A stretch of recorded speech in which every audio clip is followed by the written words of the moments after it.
자, 지금부터 실제 편집을 한번 해봅시다. 첫 번째로 이미지들을 가지고 뮤직 앨범이라고 해야 되나? 사진 앨범? 음악 놓고 사진들 왔다 갔다 하는 그런 걸 한번 만들어 볼 텐데, 자, 처음부터 다시 한번 설명을 해줄게요. 자, 새 프로젝트를 열고, 자, 그 다음에 위치는, 자, 만들었던 폴더가 항상 있어야 된다고 얘기했죠. 그래서 그 폴더, 그 다음에 폴더 아까 하나 만들어 놨기 때문에 보면 이렇게 오토 세이브 같은 폴더가 생겨요. 프리뷰 뭐 이런 것들. 그러니까 이런 거는 나중에 한꺼번에 같이 움직여야겠죠. 그래서 폴더 선택해서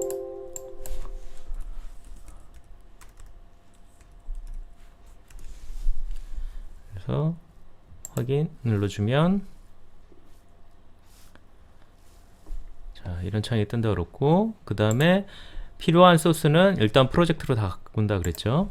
그러니까 소스에서 지금 이미지로 작업할 거니까 이미지들하고, 그 다음에 음악 하는 게, 그래서 일로 쭉 가져오면 이렇게 생겼죠. 그 다음에 그냥 볼 때는 이렇게 보고, 그냥 리스트로 보려면 이렇게 보면 된다 그랬죠. 자, 그래서 그 새 시퀀스를 만들어서, 새 시퀀스는 우리가 지난번에 설정을 해놨으면 요게 있겠죠. 만약에 안 해놨으면 다시 한번 29.97로 하고 FHD 1920 1080, 그 다음에 정사각형 픽셀, 그 다음에 필드 없음, 프로그레시브 스캔, 그 다음에 48, 요 정도만 정리하고, 그 다음에 나중에 이 시퀀스 이름이라는 게 그냥 시퀀스 1 해도 되지만, 나중에 영상 나가는 이름을 갖다가 미리 정할 수도 있어요. 그래서 뭐 예를 들면 뭐 사진 앨범 뭐 이런 식으로 이름을 하나 딱 정해 놓으면 여기에 사진 앨범으로 시퀀스가 만들어지죠. 그래서 모양이 이렇게 될 거고, 그 다음에 일단은 그 음악 중심으로 편집을 할 거기 때문에 음악을 먼저 가져오는데, 자, 여기서 쭉 이렇게 가져와 주면,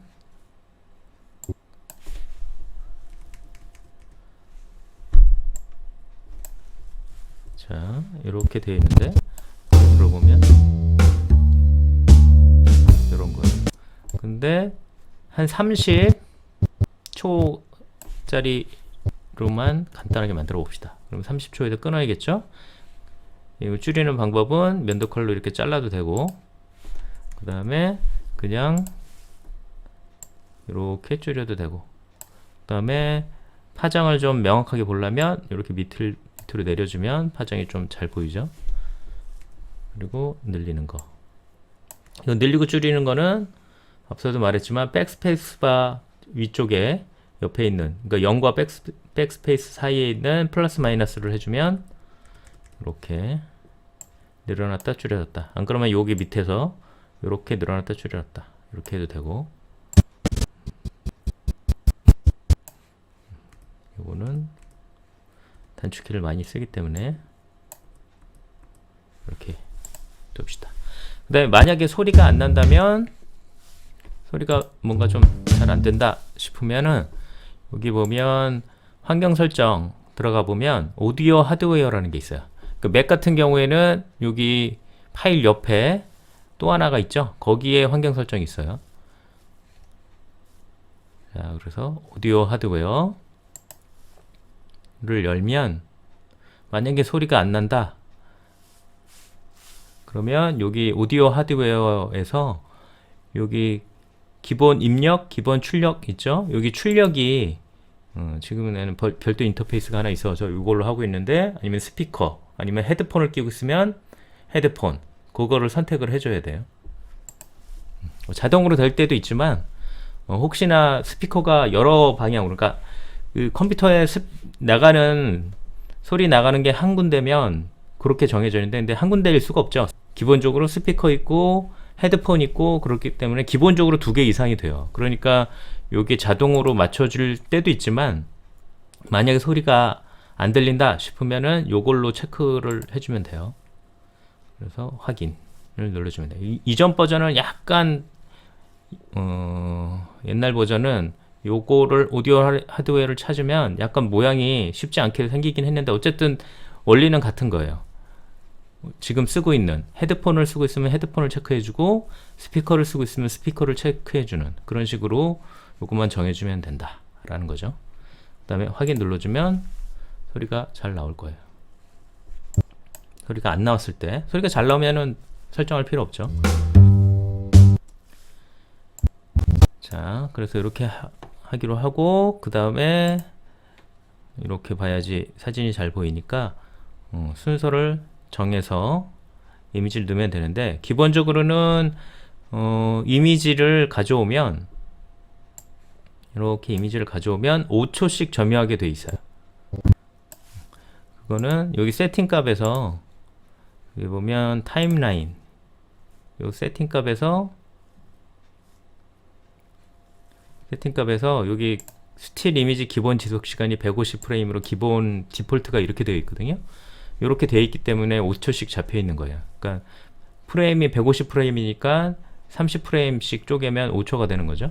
이렇게 기본으로 되어 있으니까 나중에 우리가 스톱모션 할 때 한번 요것도 조정을 할 텐데, 나는 요거 처음에 잡히는 게 너무 길다, 짧게 하고 30프레임만 하고 싶다 그러면 그렇게 해놓고 여기를 30으로 만들어 놓고 그 다음에 확인을 눌러주면 되긴 되는데, 근데 문제는 지금 열려 있는 프로젝트에는 적용이 안 되고 그 다음 프로젝트부터 적용이 돼요.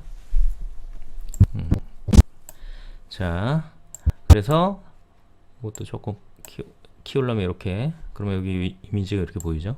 뭘 하고 있는지. 너무 크다. 자, 그래서 이렇게 첫 번째 이미지를 들어가고, 일단 이 크기 조정이나 이런 거는 여기 효과 컨트롤에서 할 수가 있는데, 그거는 나중에 하고 일단은 배열부터 먼저 해볼게요. 여기 둥 할 때, 베이스가 둥 할 때 이미지를 바꿔볼게요. 그래서 여기에서 둥에서 이미지를 이렇게 들어오면 이렇게, 그 다음 이미지 하고, 근데 지금 배열을 봤을 때 요거 먼저 들어오고 요거 먼저 들어오는 게 좋겠다 그럴 수도 있죠, 하다 보니까. 그러면 얘를 이렇게 해줘서 똑같은 길이에다가 이렇게 스냅을 하면 똑같은 길이가 먹죠.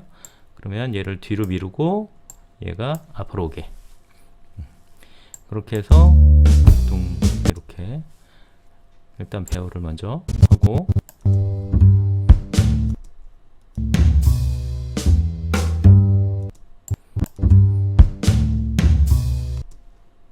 여기 심벌즈에서 바꾸게 할게요.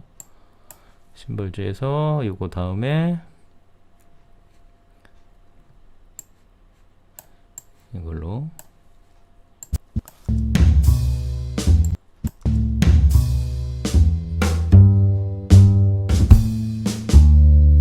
여기서 또 둥에서 오는데, 여기에는 요 요 내려오는 데에서 조금 중간에 트랜지션이라는 거 한번 써볼게요. 그래서 요거를 요 중간쯤에 일단 놓고, 그 다음에 얘를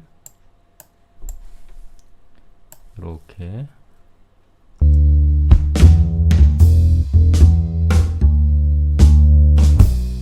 여기 딱 지금 마침통이 딱 맞네요. 여기에서 이거 다음에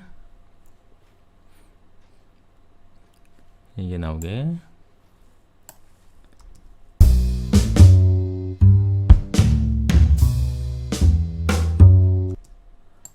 그래서 동에서 또 다른 이미지, 이번에는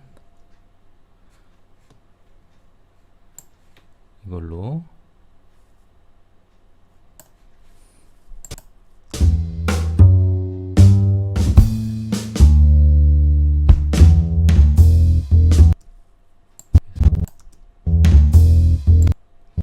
동에서 마지막 이미지 이렇게 박자를 맞춰서 마지막 이미지 이렇게 30초까지 일단 배열은 이렇게 해볼게요. 그래서 여기서 보면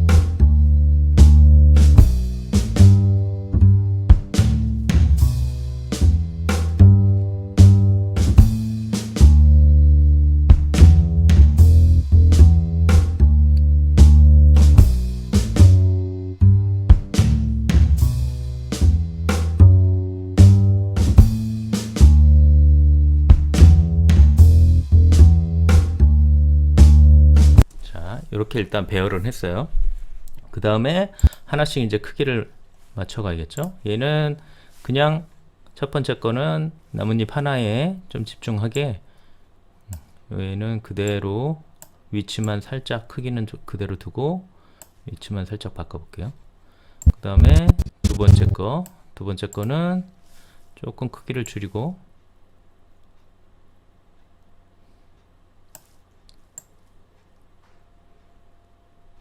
이렇게 첫 번째, 두 번째, 그 다음에 세 번째는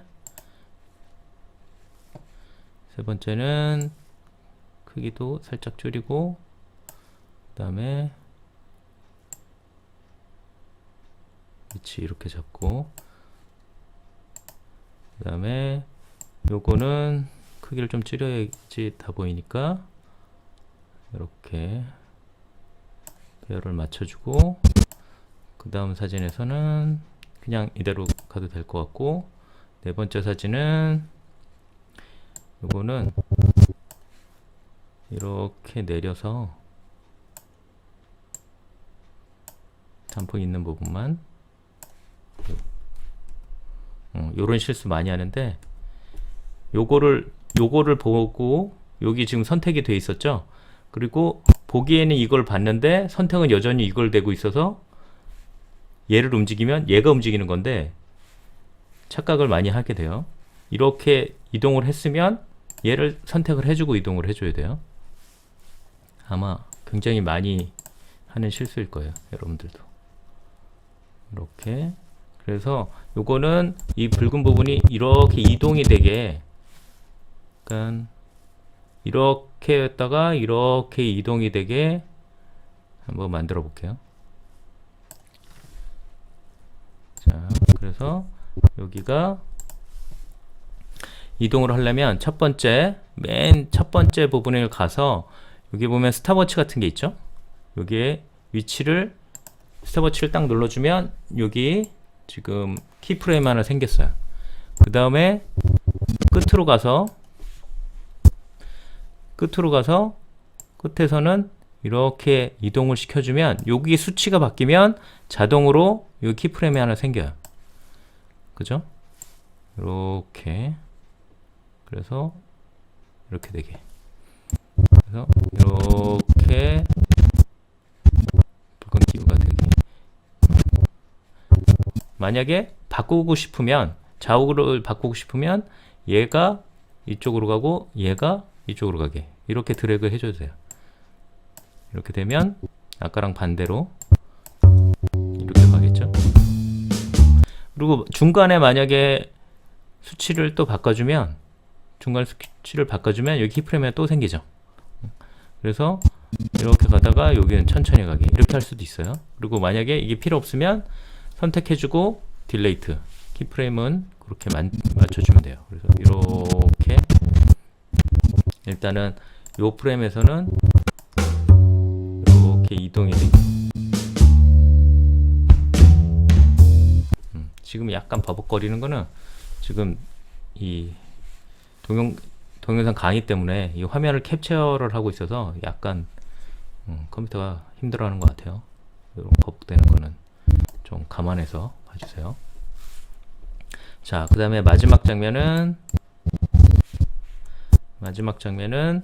얘가 점점 줌인 되면서 끝나는 걸로 한번 해볼게요. 그래서 처음에는 얘도 마찬가지로 스톱워치 눌러주고 처음에는 이렇게 됐다가 끝에 갔을 때 이렇게 확대되면서 끝나게. 이게 100%가 맞는 화면이니까 이거보다 100%보다 더 크게 이렇게 해주면 화면이 깨져요. 근데 이거는 뭐 마지막 장면이니까 살짝은 깨져도 된다고 생각을 하고 한 120 가까이 이렇게. 그러면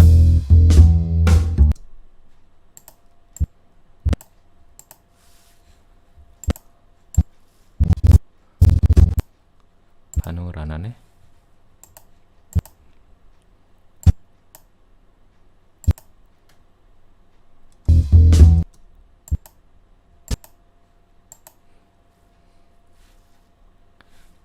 이게 지금 아까도 얘기했듯이 화면 캡처하고 있어가지고 약간 오류가 있어요. 이렇게 움직여야죠. 얘도 왜 안 움직이는 거야? 비율은 왔다 갔다 하고 있는데 여기 수치가 바뀌는 게 보이죠? 그냥 버벅거리는 거예요. 이거 나중에 렌더링 하면 다 나올 거예요. 이게 렌더링이 뭐냐면 이게 지금 여기 빨간 선이 이렇게 되어 있죠? 요게 이제 그 렌더링이 안 된 상태이고 요거가 시퀀스 렌더링을 해주면 여기 단축키 그냥 엔터예요. 엔터를 해주면 여기가 렌더링이 쭉 돼요. 그거는 다 맞추고 나서 해봅시다. 그래서 처음에 시작할 때 이렇게 시작을 한다고 했죠. 근데 이게 그냥 이렇게 하는 것보다 뭔가 그 페이드 인이 되거나 뭔가 이렇게 효과를 주면서 하면 되는데 효과를 주면서 했으면 좋겠는데 자 이렇게 그냥 시작하는 것보다 뭔가 효과가 일시 시작하는 게 좋겠죠. 그래서 효과 중에서 여기 보면 효과가 4종류가 있어요. 오디오 효과, 오디오 전환, 비디오 효과, 비디오 전환 이렇게 있는데 이 전환은 뭐냐면 여기 클립과 클립 사이에 요 사이에 변화를 주겠다는 뜻이에요. 그 다음에 비디오도 그 사운드도 그렇고 비디오도 똑같아요. 클립과 클립 사이에 변화를 줄 때 쓰는 거고 오디오 전환 같은 경우에는 한 가지밖에 없어요. 크로스페이드라 그래가지고 그 사운드와 사운드 사이를 부드럽게 해주는. 그래서 사운드 클립이 하나 있고 여기 또 사운드 클립이 하나 있어요. 이렇게 된 사운드 클립이 있고 사운드 클립이 있는데 여기 중간에 트랜지션을 하나 이렇게 넣어주면 그 사운드 곡선이 어떻게 되냐면 소리가 이렇게 가다가 이렇게 떨어지는 거예요. 그 다음에 요 두 번째 클립에서는 소리가 점점 커져서 이렇게 가게. 그러니까 이렇게 클로스가 되는 그런 형태가 되는 게 이 트랜지션이라는 거예요. 그래서 지금 이거 같은 경우에는 자 봐봐요. 여기서 갑자기 팍 끝나죠. 여기서 요걸 지속 가감속을 해주면 클로스를 해주면 지금 이거 같은 경우에는 두 번째 클립이 없잖아요. 두 번째 클립은 소리가 없는 거죠. 그래서 소리가 없는 거와 지금 이 소리가 클로스가 되니까 점점 페이드 아웃 되는 거랑 똑같아요. 그래서 이렇게 넣어보면 이 기본은 1초만 되게 돼 있으니까 조금 여유를 더 줘야 돼요. 그래서 이렇게 플레이를 해보면 이렇게 소리가 줄어들게 되죠. 다시 한번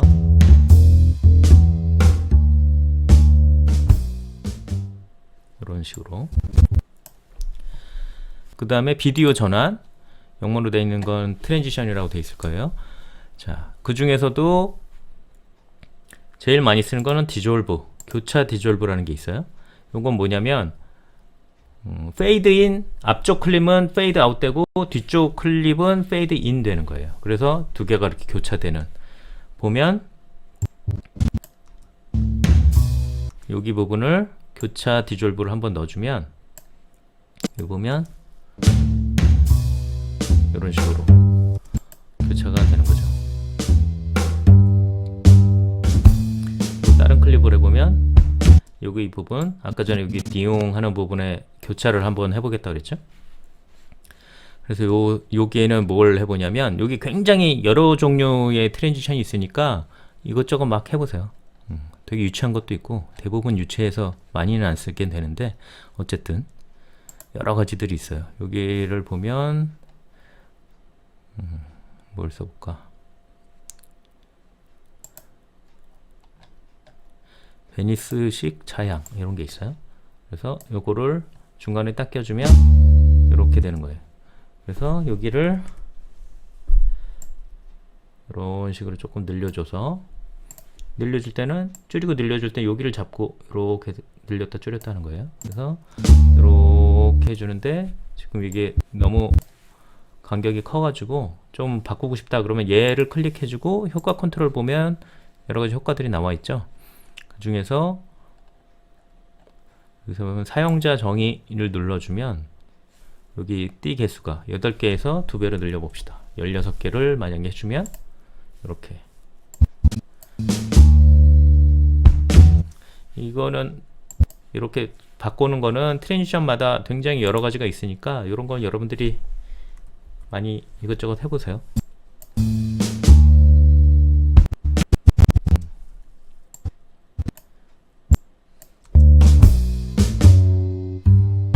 그다음에 이렇게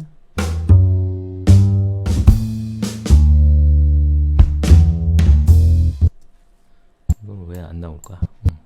나오죠? 이렇게 확대. 지금 약간 심하게 버벅대고 있어요. 지금 화면 캡처를 하고 있기 때문에. 자, 이런 식으로 트랜지션을 넣을 수도 있고, 하나만 더 넣어볼까? 여기서 여기 넘어갈 때 조리개 효과를 한번 넣어봅시다. 왜냐면 이건 뭐냐면 스타워즈에서 많이 쓰는 거예요.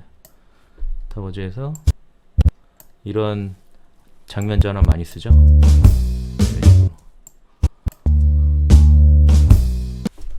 박자가 좀 안 맞아 보이니까 이거는 짧게.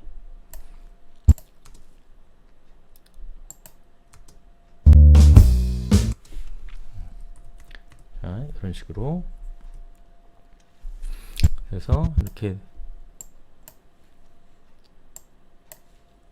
디졸브, 그 다음에 뭐 베니스식 뭐 차양, 그 다음에 이렇게 동글뱅이 확 확대되는 뭐 이런 것들이 있고, 그 다음에 시작하는 것도 하나 트랜지션을 한번 넣어보면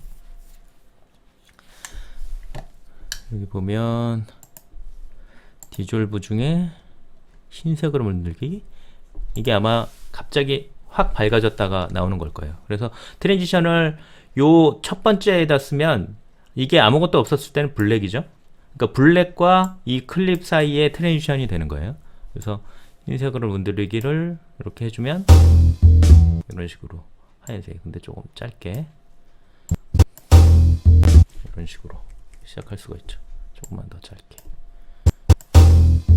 이런 식으로.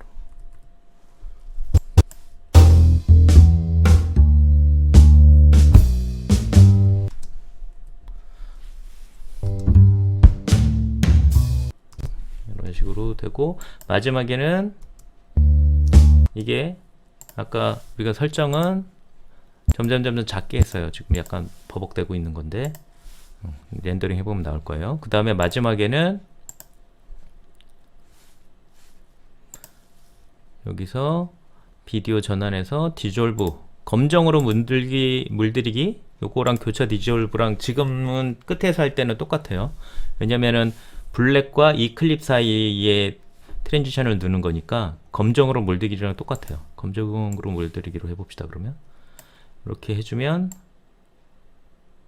점점 블랙이 이렇게 될 거예요.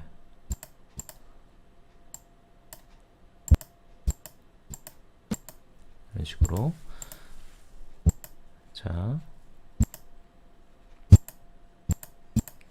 그리고 나서 여기가 지금 웬만하면은 이 정도 해서는 버벅거리지는 않는데, 근데 한 가지 버벅거릴 수 있는 이 사진으로 했을 때 버벅거리는 수 있는 경우의 수가 뭐냐면, 지금은 이 사진들은 그렇게 크진 않는데 여러분들 요즘 스마트폰으로 찍으면은 가로 픽셀이 5000이 넘을 때가 많죠. 그래서 그렇게 큰 이미지를 여기다 다 붙여놓으면 얘가 점점 힘들어하면서 버벅거릴 수가 있어요. 그러니까 뭐 크게 확대되거나 뭐 그런 장면이 들어가지 않으면 웬만하면 지금 이 사이즈가 가로가 1920 밖에 안 되니까 한 2000 좀 여유를 잡는다 그래도 가로 픽셀이 한 2400 정도 그 정도로 조정을 해서 작업을 해주는 게 영상 작업할 때는 조금 편하게 되겠죠. 자, 그래서 여기서 아까 전에 지금 이 빨간 라인이 렌더링이 안 됐다는 뜻이니까 만약에 렌더링을 하고 싶으면 아까 여기 시퀀스에 효과 렌더링 이렇게 돼 있죠. 효과를 어떤 거를 렌더링을 해서 잘 제대로 보이게 하자 이러는 거거든요. 그리고 단축키가 엔터라고 그랬죠. 그래서 엔터키를 눌러주면 이렇게 렌더링이 돼요. 자, 렌더링이 됐으면 요 라인이 다 녹색으로 이렇게 바뀌었죠. 그러면 이제 깔끔하게 볼 수 있다는 뜻이에요. 그래서 첨삭으로 가보면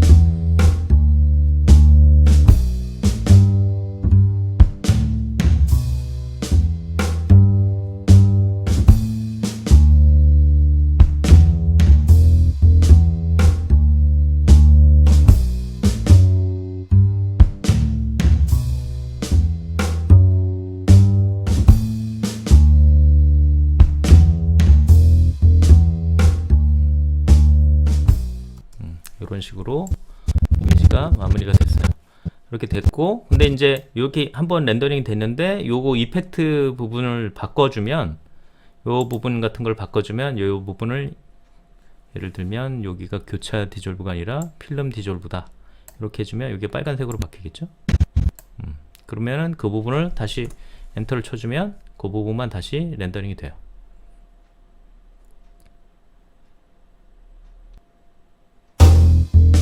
그러면 이런 식으로 바뀌겠죠. 자, 이렇게 돼 있고 이제 한 가지만 더 이렇게 해서 하나가 완성됐고 그 다음 텍스트 넣는 방법 나중에 종합적으로 설명해 줄 때 다시 한번 설명하겠지만 텍스트를 넣거나 뭔가 텍스트 효과를 줄 때는 프리미어에서 직접 하는 것보다는 포토샵에서 해가지고 오거나 애프터 이펙트를 하는 게 좋아요. 그러니까 그 프리미어가 약간 그런 면에서는 약점이 좀 있어요. 그리고 옛날에는 이렇게 새 항목에서 텍스트를 만들어서 가져오는 항목이 추천이 됐었는데 거기에 좀 오류가 많아 가지고 지금은 어떤 방법으로 하냐면 여기 텍스트에서 직접 여기다 화면에다가 이렇게 클릭을 딱 해주면 이렇게 새 트랙에서 이렇게 그 텍스트 창이 이렇게 나와요. 그래서 예를 들면 레드다, 제목이 레드다 뭐 이렇게 해주면 효과 컨트롤 창에 가보면 텍스트에 이렇게 해줄 수가 있어요. 그래서 서체 견본 보면 그 동영상은 조금 굵은 글씨체로 해주는 게 좋아요. 그리고 색깔도 진짜 빨간색 이런 식으로 해주고 크기도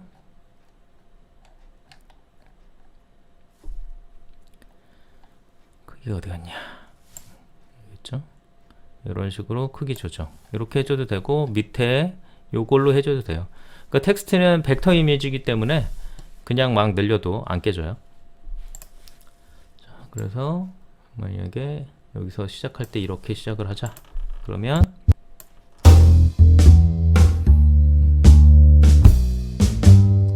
그 다음에 얘가 서서히 사라지게 하려면 이렇게 텍스트 넣고 서서히 처음에 이렇게 나왔다가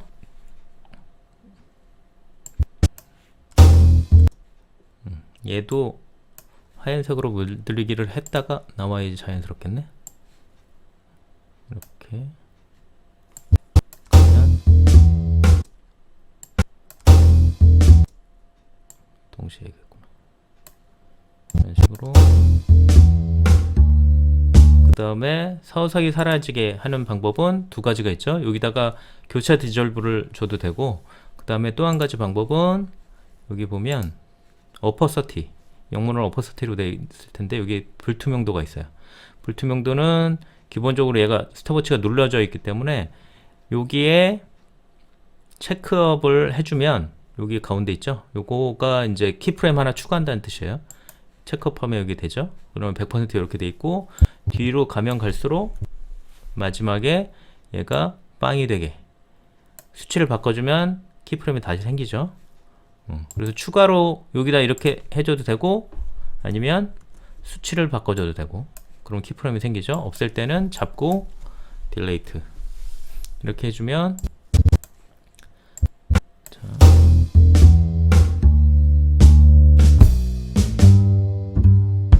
이렇게 서서히 사라지게 되죠. 그러면 지금 여기 텍스트를 넣기 때문에 여기 부분은 다시 빨갛게 됐어요. 이 부분은 다시 엔터를 쳐주면 그 부분이 렌더링이 되겠죠. 자, 그리고 렌더링이 끝나게 되면 자동으로 플레이가 돼요. 어차피 렌더링 끝나면 확인해 볼 거니까 자동으로 플레이가 되는 거죠. 그래서 이렇게 제대로 됐다는 거를 확인해 됐어요. 자, 그리고 우리가 까먹지 말아야 되는 게 수시로 프로젝트를 저장을 해야 된다. 저장. 그 다음에 여기 보면 단축키가 이것도 컨트롤 S예요. 거의 모든 프로그램이 단축키는 다 컨트롤 S죠. 맥은 커맨드 S. 수시로 저장하는 습관을 들여야 돼요. 이게 옛날에 비해서는 프리미어가 오류가 나는 빈도수가 굉장히 줄긴 했지만, 그래도 혹시 모르니까, 옛날에 원래 프리미어는 중간에 지 맘대로 꺼지고 오류 나고 막 이런 거로 악명이 높았던 프로그램이거든요. 지금은 굉장히 많이 좋아져 가지고 이런 문제가 없는데, 왜 이렇게 오류가 많이 났었냐면, 모두에도 얘기했지만 프리미어는 굉장히 쉽게 되어 있는 프로그램이거든요. 그래가지고 이게 쉽게 만들다 보니까 오류가 많은 거예요. 그러니까 그 사용자가 쉽게 만들수록 오류가 좀 많이 생겨요. 나도 프로그램을 짜보면 사용자 중심으로 하다 보면 오류가 많이 생겨요. 그래가지고 악명이 굉장히 높았었던 프로그램인데, 지금은 뭐 거의 그런 문제는 없는데, 그래도 여러분들이 좀 복잡한 작업을 하고 좀 오랜 시간 작업하고 이러다 보면 오류가 날 수가 있으니까 수시로 컨트롤 S 하는 습관을 들이는 것이 좋아요. 그러니까 옛날에는, 그래서 나는 무슨 습관이 있냐면 항상 저장해주고 다른 이름으로 저장하는 습관이 있었어요. 그래서 지금도 이거 아까 1로 적어놨었잖아요.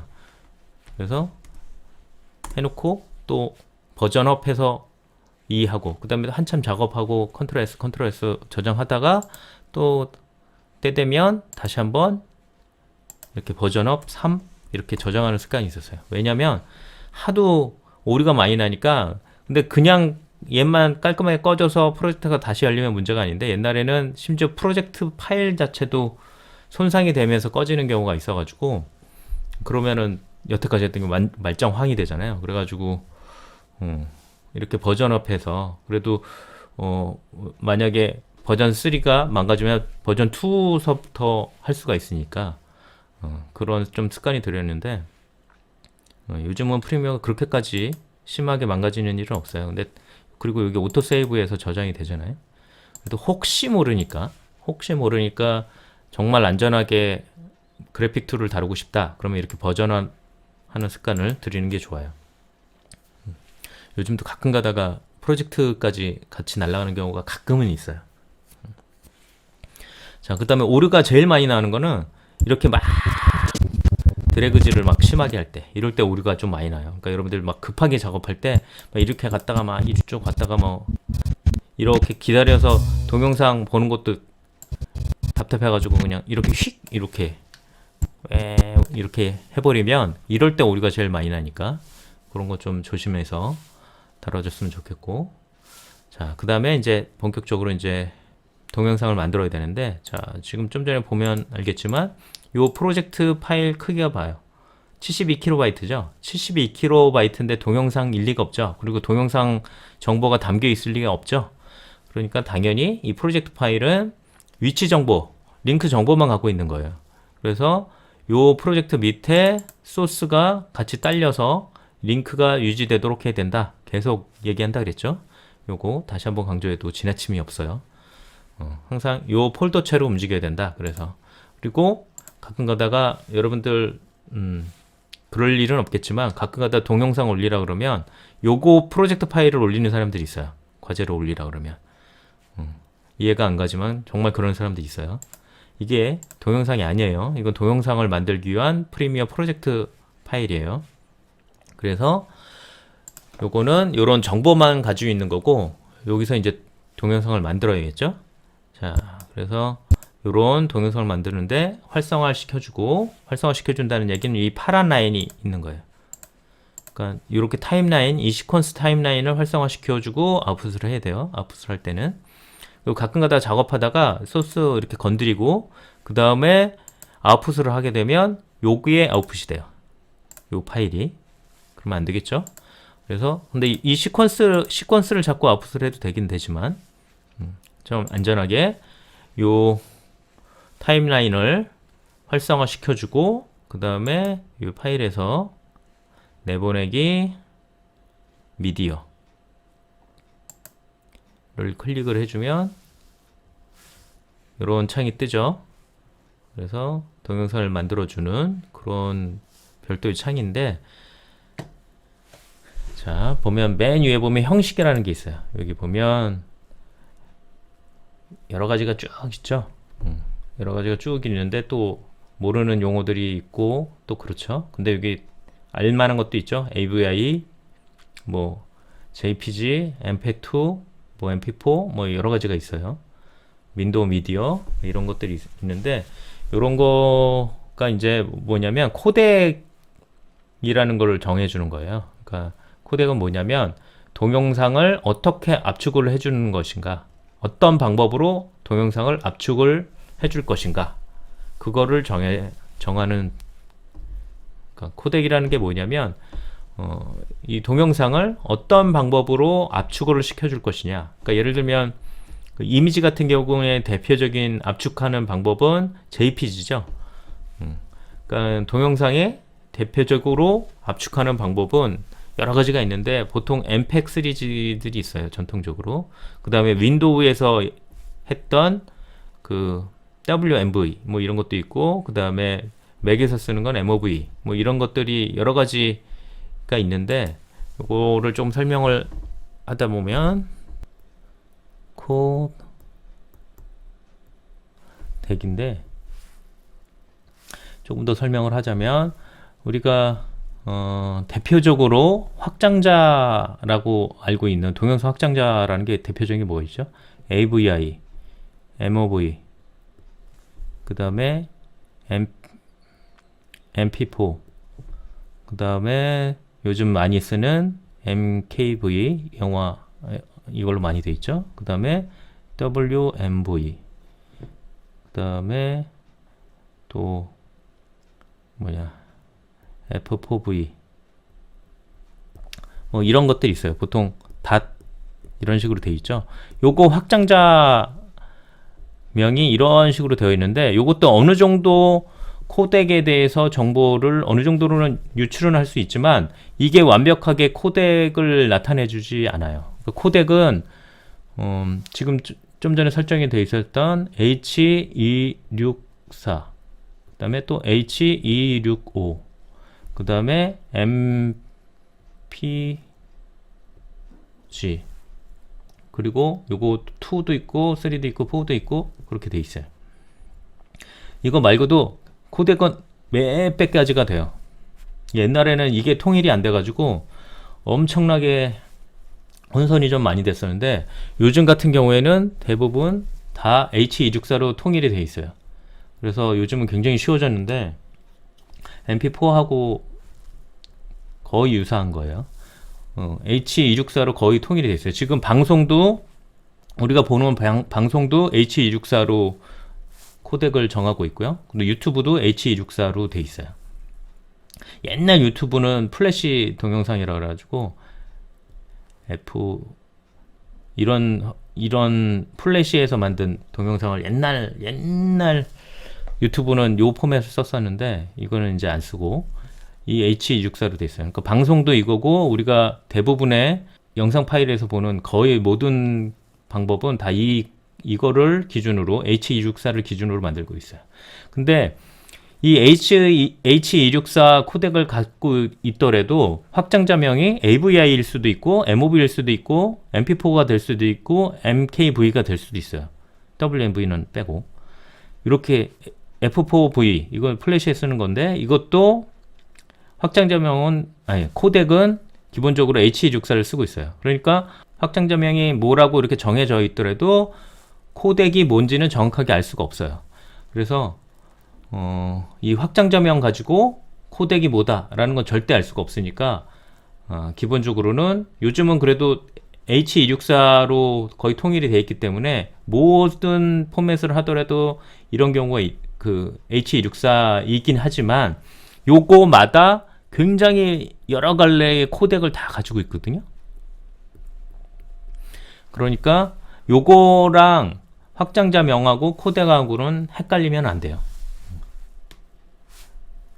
대충 이해가 됐나 모르겠네요. 더 복잡해졌나? 어쨌든 쉽게 얘기하면 확장자명하고 코덱은 좀 다른 개념이다. 그 다음에 확장자명이 다양하고 코덱도 굉장히 다양한데 이거는 서로 막 이렇게 교차적인 거니까 조금 별도로 생각을 해줘야 돼요. 그래도 우리는 어쨌든 코덱은 H264로 요즘은 거의 대동단결되어 있기 때문에 우리도 H264를 쓸 거예요. 그 다음에 H265 요건 한 끗 차이죠.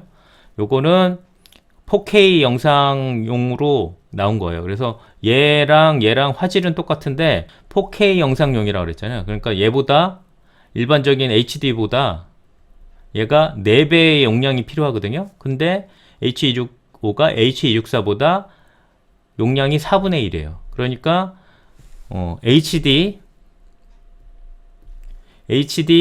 H264하고 그 다음에 UHD H265하고 파일 크기가 똑같아요. 같은 시간대면.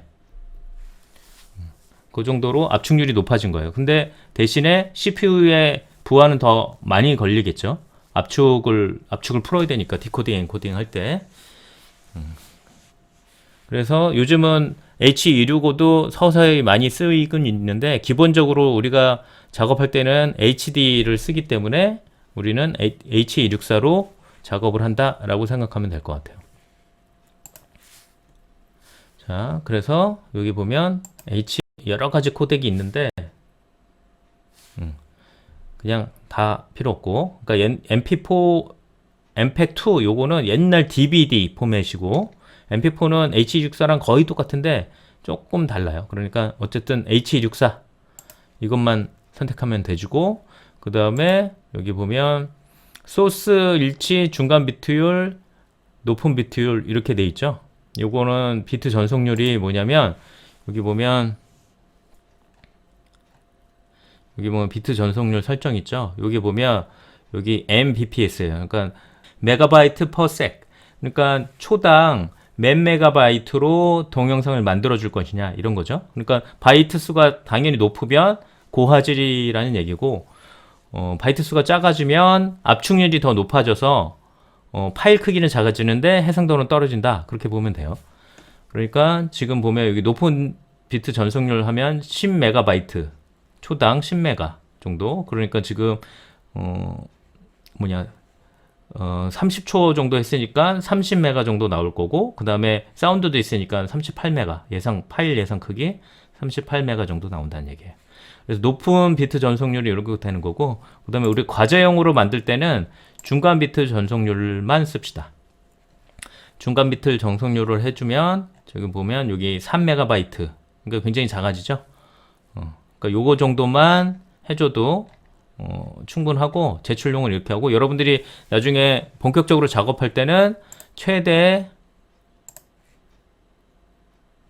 해상도를 해줘야 되니까 10메가. 근데 요거보다 나는 더 좋은 화질을 갖고 싶다. 그러면 여기 보통 뭐 23 정도, 이 정도 해주면 충분한 해상도, 아주 깔끔한 해상도가 나오는데 대신 용량이 확 커지죠. 그러니까 우리가 과제를 만들 때는 중간 비트 전송률 정도만 쓰자. 그 다음에 오디오를 보면 여기 보면 비트 전송률이라는 게 있어요.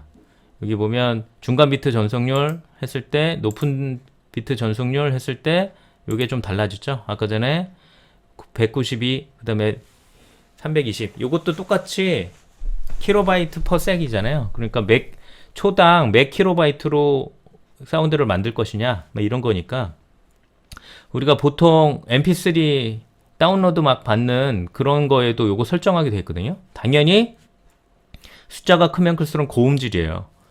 그래서 그 mp3 다운받을 때도 보통 보면 이거 설정해 주는 게 있어요. 비트 전송률을. 그러니까 다운로드 받는 사운드면 이왕이면 음질이 좋은 게 좋으니까 멜론 같은 데서 다운받을 때 요것도 좋은 걸로 바꿔서 해주는 게 좋아요. 그래서 요거 중간 비트 전송률로 해주면 여기 192 정도 나오죠. 요 정도. 그 다음에 오디오 품질 중간 정도 된다고 나오죠. 그래서 이렇게 설정을 해주면 되고, 어쨌든 뭐 나중에 요거는 작업을 할 때 조금 더 자세하게 설명해 줄 텐데, 여기 보면 뭐 필드 이런 거 나오죠. 근데 지금은 소스 일치를 해놨기 때문에 아까 시작할 때 설정했던 프로그레시브 정사각형 픽셀 이렇게 설정이 되어 있어요.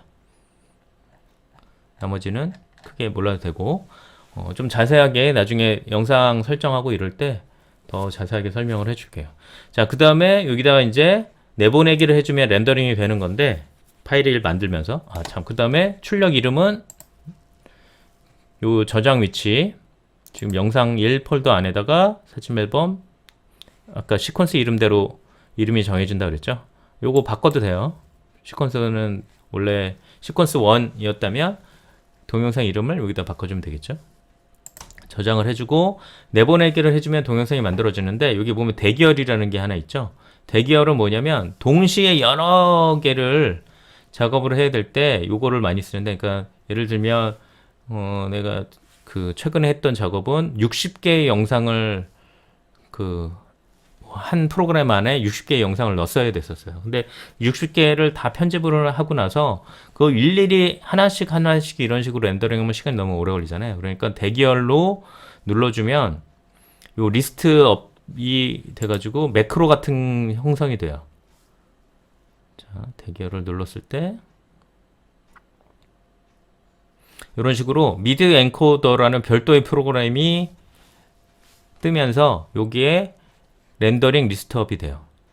나중에 애프터 이펙트를 다룰 때 자세하게 설명하겠지만, 요 애프터 이펙트는 렌더링을 H264로 렌더링 할 때 반드시 이거를 쓰도록 돼 있어요. 그래서 만약에 이게 여러분들이 해적판을 쓰면 이게 연결이 잘 안 되면 나중에 애프터 이펙트 렌더링 할 때 좀 어려움이 있거든요. 그래서 요거 만약에 미디어 엔코드가 없으면 조금 문제가 생길 수 있어요. 그러니까 원래는 프리미어나 애프터 이펙트를 깔면 얘가 자동으로 깔리는데 해적판을 쓰면 안 될 때가 가끔 있어요. 그래서 여기 보면 여기 리스트업이 쭉 아래로 이렇게 돼요. 그러면은 60개의 영상을 여기다 다 리스트업 해주고, 얘를 클릭을 딱 해주면 자고 일어나면 60개가 다 렌더링이 돼 있고, 그렇게 돼 있는 거예요. 지금 이걸 쓸 건 아니고. 그래서 다시 한번 내보내기 미디어, 여기 중간 비트 전송률로 하기로 했죠. 그 다음에 저장 위치 다시 한번 확인, 여기다 할 거고, 저장, 그 다음에 내보내기 해주면 이렇게 렌더링이 다 되면 이렇게 완성된 파일이 나오는 거죠.